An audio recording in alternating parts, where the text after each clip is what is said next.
Le témoin dit, c'est page 26, ligne 13, des transcrits d'aujourd'hui, bien entendu.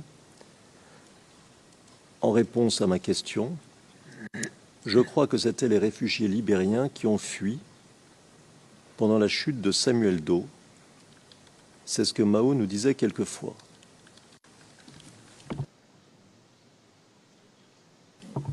Well, that is more or less... Enfin, c'est plus ou moins ce qu'on a en anglais.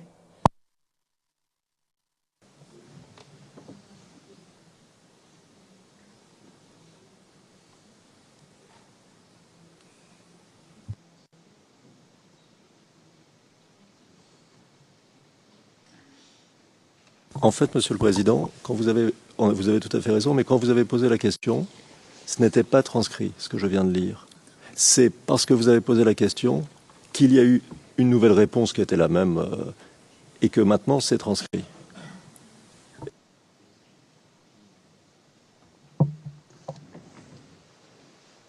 OK. Thank you. Président, ok, très bien.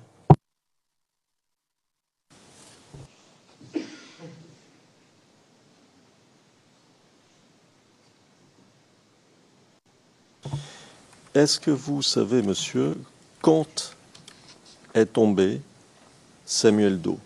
Quand il a perdu le pouvoir? En quelle année? Non, je ne me souviens plus. D'accord.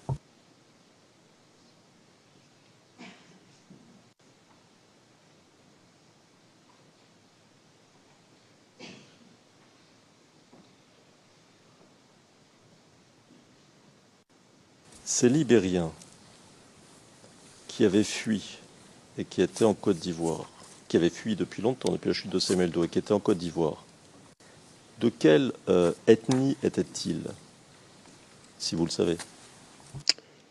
Non, je ne sais pas. Mais ce qui est sûr, ils ne doivent pas être des Yakuba du Libéria. Je ne sais pas de quelle ethnie ils étaient aussi. Alors je vais vous poser la question. Est-ce qu'ils avaient eux aussi tout à craindre de l'arrivée des Yakuba libériens du Mpigo? Est-ce qu'ils pouvaient craindre pour leur vie? Oui, ils pouvaient craindre pour leur vie. D'accord.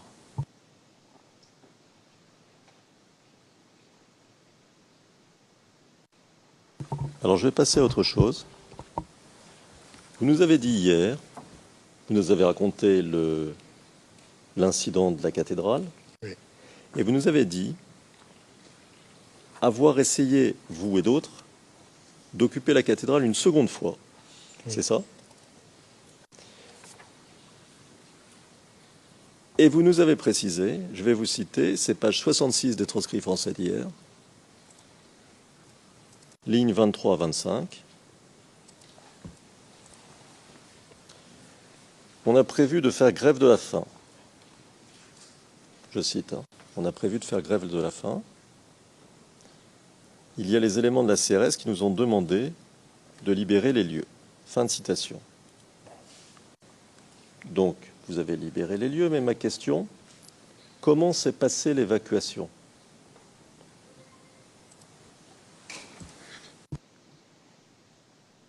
Bon, ils nous ont forcés à libérer les lieux. Forcé comment?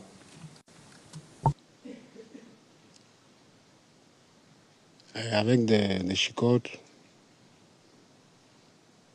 Alors, pardon monsieur, je vous interromps une seconde. Les chicottes, nous savons ce que c'est, mais peut-être pour le bénéfice, comme c'est un mot un peu ivoirien, vous pouvez nous dire ce que c'est?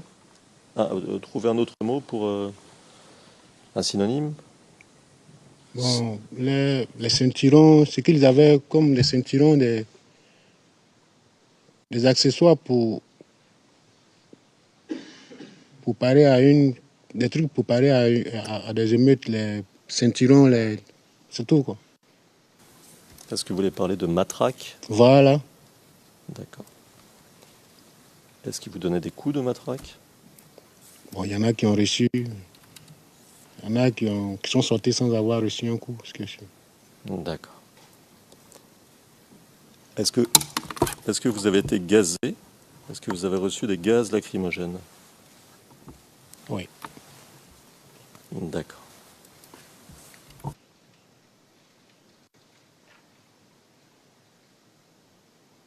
Je vais encore passer à autre chose. Vous nous avez parlé, monsieur, une seconde.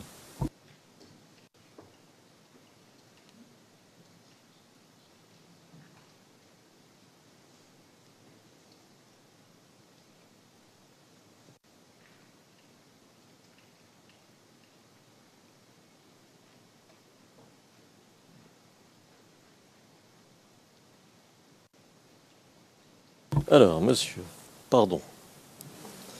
Alors, vous nous avez parlé d'un livre que vous étiez en train, que vous aviez tapé. Oui. D'accord. Alors, première question. Ce livre, est-ce que vous l'avez écrit seul? Oui, je l'ai écrit seul. D'accord. Vous l'avez pas écrit en collaboration avec quelqu'un? Je l'ai écrit seul et j'ai eu quelqu'un qui m'a aidé à faire éditer. D'accord. Qui est cette personne? C'est M. Karel Arnaud. Et qui est Karel Arnaud? Karel Arnaud, il est belge. Mhm. Et il doit être professeur à l'université. D'accord. Où l'avez-vous rencontré, Karel Arnaud? Je l'ai rencontré au Laurier. Et qu'est-ce qu'il faisait au Laurier? Bon, il m'a dit qu'il avait reçu l'information qu'il y a des ex-combattants qui dorment au Laurier dans des maisons inachevées. Donc, il s'est fait accompagner par un jeune étudiant, puis ils sont arrivés. Donc, il m'a demandé, il a essayé de demander pourquoi on s'est retrouvés ici, comment est-ce qu'on vit. Donc, moi, j'ai essayé de lui expliquer. Donc, c'est un de mes amis qui lui a dit, qui m'a dit, mais ce dont tu lui parles, est-ce que c'est pas ce que tu as écrit dans ton livre? Donc, moi, j'ai dit, le frère est venu savoir ce qui se passe. Il n'est pas venu pour parler de mon livre. Voilà. On lui explique ce qui s'est passé, comment on est allé à l'ouest, comment on est venu, ce qui a fait qu'on est dans les maisons inachevées ici. Voilà. Donc, il n'a pas parlé de livre. Donc, je lui ai expliqué à peu près tout. C'est après, le lendemain, il a appelé pour dire, ah, franchement, il veut jeter un coup d'œil sur ce que j'ai écrit. Donc, c'est comme ça que lui et moi, on s'est croisés. Puis je lui ai montré. C'était aussi des bouts de papier que je notais au fur et à mesure. Je lui ai montré, il a aimé, et il m'a demandé qu'est-ce que je voulais qu'on fasse. Je lui ai dit que, ah, franchement, je voulais le faire éditer. Parce que c'est important qu'il soit édité. Parce qu'à cause de ce qui s'est passé, là, il y a des parents qui ont régné les enfants. Il y a des gens qui ont perdu leur boulot. Il y a des femmes qui ont quitté leur mari. Voilà, ils savent pas pourquoi, pourquoi on s'est levé puis on allait à l'ouest. Parce qu'on ne s'est pas levé comme ça pour aller à l'ouest. C'est parce qu'il y avait quelque chose. Voilà pourquoi on s'est levé pour aller à l'ouest. Donc peut-être qu'avec ce livre, les parents pourront pardonner à leurs enfants. Les copines pourront revenir à les gars. C'est comme ça. Donc c'est comme ça qu'il m'a aidé à faire le livre. D'accord.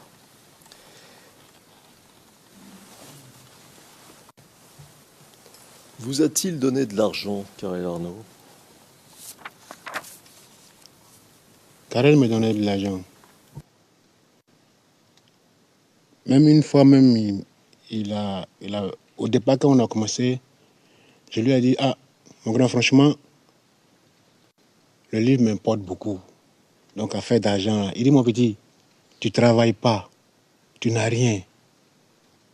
Moi, ce que je peux faire, c'est te venir en aide. Voilà, donc c'est par rapport à ça que le grand frère m'a envoyé un peu d'argent au fur et à mesure pour que je puisse me gérer avec, quoi. D'accord. Est-ce que Karel Arnaud a eu un rôle dans vos contacts avec le bureau du procureur? Oui, Karel m'a dit qu'il a contacté le bureau du procureur et qu'ils vont m'appeler. Je lui ai dit que je suis disponible. Puis après, les premiers enquêteurs qui m'ont appelé pour les préliminaires, je ne sais pas comment on appelle ça. On a discuté et puis jusqu'à maintenant. D'accord. Est-ce que vous savez si Karel Arnaud a lui-même travaillé pour le bureau du procureur? Karel Arnaud, je ne sais pas s'il a travaillé pour le procureur. Ce que je sais de Karel Arnaud, c'est qu'il est professeur à l'université. C'est un chercheur qui aime la Côte d'Ivoire. Point. D'accord. Avez-vous parlé à Karel Arnaud de votre témoignage devant la CPI? Oui, je lui en ai parlé. D'accord.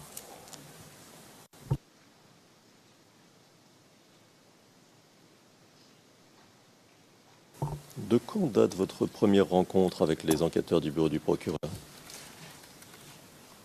En 2015. D'accord. Donc, si j'ai bien compris ce que vous nous avez dit avant, c'est Karel Arnaud qui a été l'intermédiaire entre vous et les enquêteurs du bureau du procureur, c'est ça? Donc Karel m'a dit qu'il a contacté les gars du bureau qui vont m'appeler. Voilà, une fois, après ça, il n'était plus là-bas. Quand les gars voulaient me voir, ils m'appelaient, on se rencontrait. D'accord. Quel était l'objet de la première réunion avec les enquêteurs du bureau du procureur? Il dit que c'était préliminaire. Poser la petite question. D'accord. Est-ce que vous avez signé un document à l'issue de cette première rencontre? Oui, chaque fois qu'on se croisait, je signais le document. D'accord. Quand avez-vous revu les enquêteurs du bureau du procureur? Après ça? Je crois le mois passé, avant que je vienne ici. D'accord. Vous voulez dire en juillet 2017, c'est ça? Voilà. Juillet, oui, fin juin, début juillet, comme ça.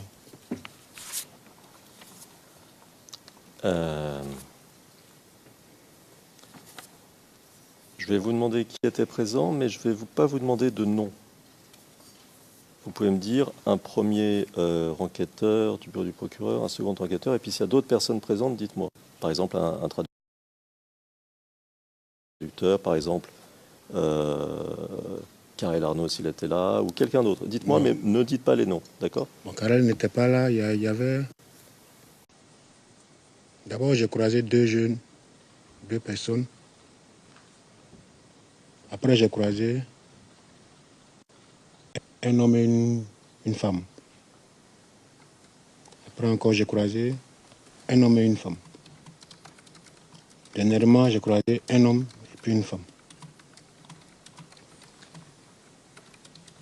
Si je comprends bien ce que vous dites, vous avez vu donc 6 enquêteurs différents du bureau du procureur, c'est ça? Non. Non? Au cours des différentes réunions, j'entends. Bon. Oh, Excuse me, Le président, une minute. Monsieur McDonald, pourrions-nous passer, s'il vous plaît, à huis clos partiel? Le président, c'est exactement ce que j'allais demander. Connaissez-vous les noms, monsieur le témoin? Je vous demande juste de répondre si vous... Oui ou non, vous connaissez les noms. Très bien, dans ce cas-là, nous allons passer à huis clos partiel. Pour les noms.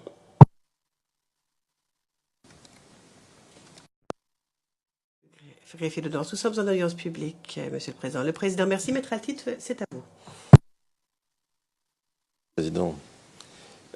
Monsieur le témoin, est-ce que vous avez donné les noms d'autres témoins potentiels au bureau du procureur à l'occasion de vos rencontres? Non. D'accord.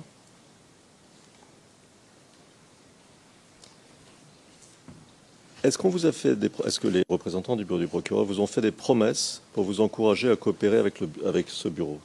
Non. D'accord. Avez-vous signé un accord vous promettant que vous ne seriez pas poursuivi si vous coopériez avec le procureur? Non. D'accord.